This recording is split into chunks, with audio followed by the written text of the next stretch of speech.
his tours as an actor in a movie about the Space Shuttle Challenger crashing, so I hope that he's actually being entirely tongue-in-cheek. But the whole legacy of Kyrie Irving in our industry, Bomani, is that I have no idea whether anybody is actually serious or not about the shape of the Earth. I'm not here to take Les Miles seriously. I'm here to enjoy the ride. And now, DeMar DeRozan.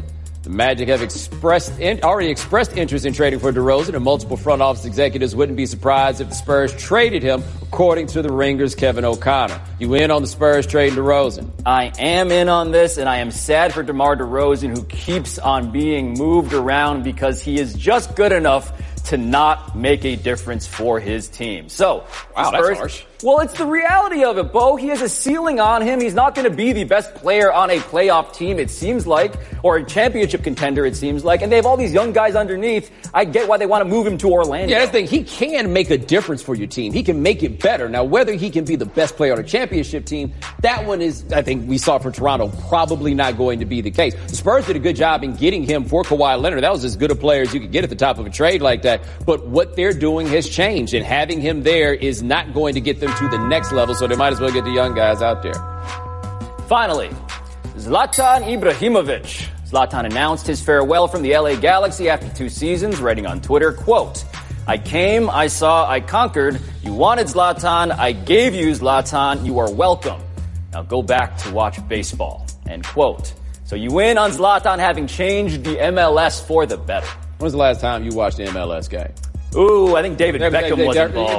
Did you even watch then? Like, to be honest, did you actually watch the game? Because I ain't never watched this stuff. Look, man, Zlatan and the MLS has been great for Zlatan. I'm sure they probably sold a handful of tickets, but once he's gone, it's going to be like he was never here. But the fact that we talk about him, the fact that people in our industry keep putting him on screen and marveling at him, that is still awareness of the MLS, and I think that is a net positive for the MLS. Awareness of the MLS or awareness of Zlatan? The only thing we ever talk about is him. He's so good. Coming up next, Mark Cuban supports load management. Technology Truths, brought to you by Geico. Technology Truths. Truth, your car stereo will always sync to the most embarrassing song on your phone. So the reservations are at 8. Oh, great. What was that? That was weird. Must have synced with a nearby car or something. Truth, it's so easy to switch and save on car insurance at Geico.com. Let's just, Wait, you like smooth jazz? No, smooth jazz. Geico, 15 minutes could save you 15% or more. Hey, thanks for listening to Laughter Permitted. We are excited to have Ally as our sponsor because they are all about providing top-notch service to its customers. And just like we want to deliver awesome content on this podcast, Ally is relentless in providing the best banking experience it can for its customers. Lynn and I are customers ourselves. Lynn, what do you like about banking with Ally? I have an Ally Bank savings account and was attracted to the competitive rate. I also like that I have access to 24/7 customer care and can talk to a real person if I have any issues or need help. It's so refreshing to speak to an actual person. Feels like I'm getting 5-star service, which is what we all want, really. I mean, who's a fan of 2-star restaurants or 2-star anything? I'm actually partial to 4 stars myself. But let's get serious, party people. Ally obsesses over customer care and doing right by you. So go to ally.com. That's ALLY.com. Ally Bank, member FDIC. They leave, you'll come back and play. All right, this is VCU LSU. Will Wade used to coach VCU. He now coaches LSU, which has been entangled with FBI troubles. They caught him on the wire. And so here these cats are impersonating officers. Now, I don't want to get these guys in actual trouble, but that feels like a textbook crime, doesn't it? Actually impersonating an FBI officer in public. Like, how would that go if you did that? I'd be more worried about what my friends thought. Fair point. I think I proved I can be a guy in this league for a long, long time. Said Gardner Minshew. Nick Foles is taking back the Jaguars starting quarterback job this week against the Colts. So, Bo, did Minshew prove to you that he will be in the NFL a long, long time? Well, he could be there a long, long time as a backup. What I think by the time we got to the end of this is he demonstrated himself to be at the very least a friend starter. And he was better than we thought he would be coming out here playing with them. He was not very good in the red zone. He's got some physical limitations. But this absolutely exceeded what anybody reasonably thought he could have done, and good for him. People in the NFL are watching the Jaguars and wishing they had a Gardner Minshew. They wish that, Bo, because there are not that many quarterbacks who are reasonably good, even vaguely good in this league. How many teams wish they had him? You don't, for instance, right? If the Los Angeles Rams had Gardner Minshew on their team right now, don't you think they'd give him a shot at this point? They might, but he'd be behind that same terrible offensive line. Like, how much better would it actually be? But the point I guess I'm making is the guy is more accurate than we thought. 61% completion percentage. 13 touchdowns to, I believe, 4 interceptions. His big problem, honestly, is the fact that he fumbles a lot. So the question is that random or is that something he can work on? Well, he's also not very good in the red zone, and in 2019, we're not calling 61% that accurate. Like, that's not, if you're hanging your hat on your accuracy at 61%, then you're probably not going to be long for this league. He's a decent guy as maybe a starter, probably backup sort of option. And again, good for him. There aren't that many people in the world that can say that. Quote, I'm all for load management. Said Mavs owner Mark Cuban, adding, quote, the dumb thing would be to ignore the science. Pablo, is Cuban making sense here? Yes and no. Yes, because, yes, the science is suggesting that rest is essential to maximize player health and performance. But no, because I thought the NBA was pretty clear on this. The first rule of load management club is do not talk about load management. The second you put a label on this thing, it becomes toxic and a problem. If you just do it without acknowledging it, maybe you can slide under the radar. But also, to be fair here, when talking about the science, logically it's understandable why not playing all those games would be better for some guys. But the science is not conclusive here. It's not going all in one direction. There are different people that have different ideas as to whether or not this is actually happening with helping with preventing injury. So there's that part. Here's the other thing about Mr. It would be dumb to ignore science.